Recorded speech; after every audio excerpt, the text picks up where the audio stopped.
Sir, Pakistan ने BSF के उस जवान को जो भटक कर चले गए थे वापस देने का निर्णय ले लिया है, जिसे कल तक वो अपने यहाँ पहुंचा हुआ ही नहीं बताते थे। हाँ। ये देखिए, अब मेरा ख्याल तबीयत साफ हो गई है, होश हवास उड़ गए थे बिल्कुल, है। और ड्रामा कर रहे थे कि, और भंगड़े कर रहे थे जीत के। तो मैंने इनको नसीहत दी है कि भाई थोड़ा सा भंगड़ा इतना मत करो, क्योंकि अगर रेडियो एक्टिव हवा है ना तो तुमको असर पड़ेगा वहाँ पे बहुत। सुना है ना आपने कि वहाँ पे इस्लामाबाद और रावलपिंडी के बीच में जो सरगोदा, जो अपनी इनकी एयरफील्ड थी चकलाला है, वहाँ पे कुछ गलती से या सही सटीक निशाना लगाकर वो इनके जो न्यूक्लियर स्टोरेज डंप थे वो उड़ गए हैं लगता है। न्यूक्लियर स्टोरेज डंप में जो बॉम्ब, न्यूक्लियर बॉम्ब इन्होंने रखे थे भारत पे दागने के लिए, उनको निस्तनाबूत कर दिया गया है। तो उससे जो इलाके में रेडियो एक्टिविटी, रेडियो धर्मिता बढ़ जाती है। तो ज़्यादा डांस ना करें, नहीं तो ज़्यादा जल्दी कैंसर होगा आपको, ठीक है। और मुझे खुशी है कि थोड़ी अकल आ रही है, शांति का सोच रहे हैं, नहीं तो सिवाय जिहाद, फसाद, कत्लो गारत, खूना खच्चर के सिवाय ये कुछ सोचते ही नहीं।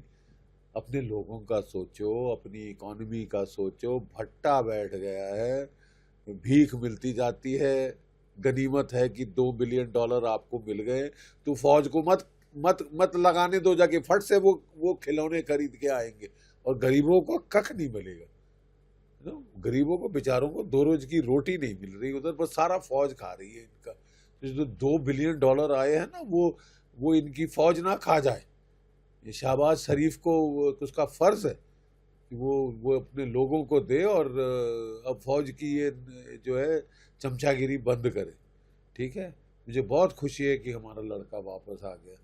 और कई बारी मन में ख्याल आता है, अगर हमारे पास इनके और भी हैं, सुना है, कंफर्म तो नहीं है लेकिन उड़ती फिरती खबर है कि है, तो हम कुलभूषण यादव को भी वापस मांगे। We should exchange. अगर हमारे पास इनका प्रिजनर है कोई, तो या प्रिजनर्स हैं, तो वी शुड एक्सचेंज। अभी तक मैंने सुना तो नहीं है, लेकिन उड़ती फिरती लग रही है कि कोई पायलट शूट डाउन हुआ था कभी, और वो हमारे पास है, और एक नहीं ज़्यादा। सो वो भी चाय पिलाने का टाइम आ गया है। और अगर हम उसको कुलभूषण यादव के साथ एक्सचेंज कर लें तो बहुत अच्छा हो। तो बड़ी जीत होगी। बहुत बड़ी जीत, बहुत बड़ी। प्रधानमंत्री ने आदमपुर एयरबेस पर जाकर क्या एक मैसेज दिया है, खासकर? बहुत अच्छा सवाल। देखिए, सबसे पहले प्रधानमंत्री ने आदमपुर, जो कि हमारा मोस्ट इम्पॉर्टेंट बेस है वेस्टर्न सेक्टर में, वहाँ उसके ऊपर पाकिस्तान नाच नाच के कह रहा था कि हमने तो धज्जियाँ उड़ा दी, वहाँ पे जो S-400 मिसाइल लगे हैं उनके ऊपर खच्चे उड़ा दिए, कुछ नहीं बचा, वाह वाह वाह, ये लोग कर रहे थे। और तभी प्रधानमंत्री जी वहाँ गए, C-130 प्लेन में लैंड किए वो, और बड़ा भारी जहाज़, मतलब दिखाने के लिए कि हमारी रनवे शनवे बिल्कुल ठीक है, सब कुछ ठीक है।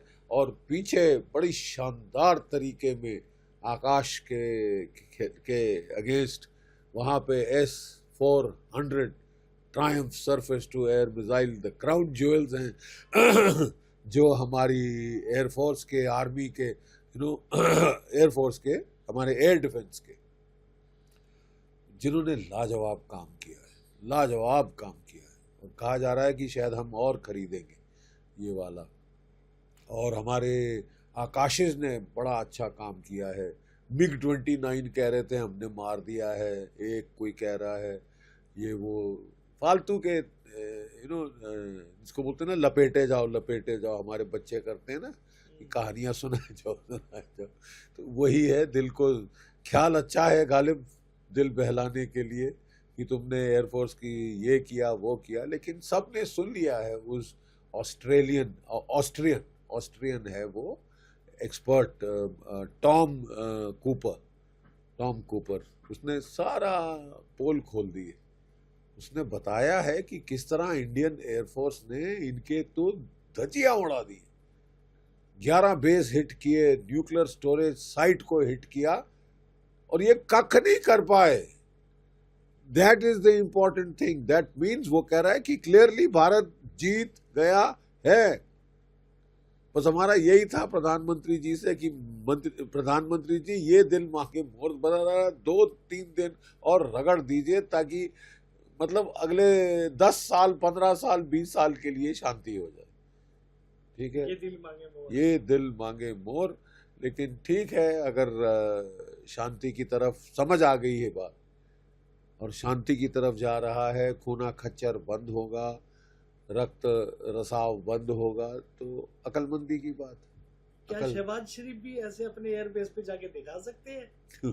शहबाज शरीफ तो बेचारे अस्पताल में थे जब उनकी पार्लियामेंट में ही उनकी खिल्ली उड़ी कि कहाँ है गीदड़ है ये, कि एक लश्कर हो शेरों का लेकिन उसका सरदार गीदड़ हो तो वो सारे गीदड़ की तरह काम करेंगे। गीदड़ की तरह तो काम किया है। ठीक है, अब वो बेचारे शर्मा के बाहर तो निकल आए और फिर उन्होंने एक स्पीच दी, thank you America, thank you Saudi Arabia, thank you China, thank you Turkey, thank you पता नहीं, थैंक यू सोमालिया को भी थैंक यू कहा है? और मतलब इनकी तो दिमागी हालत, बैलेंस मतलब हिल गया था। संतुलन, जो दिमागी संतुलन है इनके लीडरों का, सोमालिया, उसको भी ये थैंक यू कह रहे थे कि थैंक यू सोमालिया। और ये why did you start it? अगर नहीं सह सकते थे, अगर मार ही खानी थी तो शुरू क्यों किया? ठीक है, लेकिन अब मुझे अब विश्वास थोड़ा आ रहा है कि सबक हमारे जो स्टूडेंट हैं वो सीख गए। जो हमारी फौज ने पाठ पढ़ाया है वो समझ आ गया है, लगता है। It is sinking in slowly.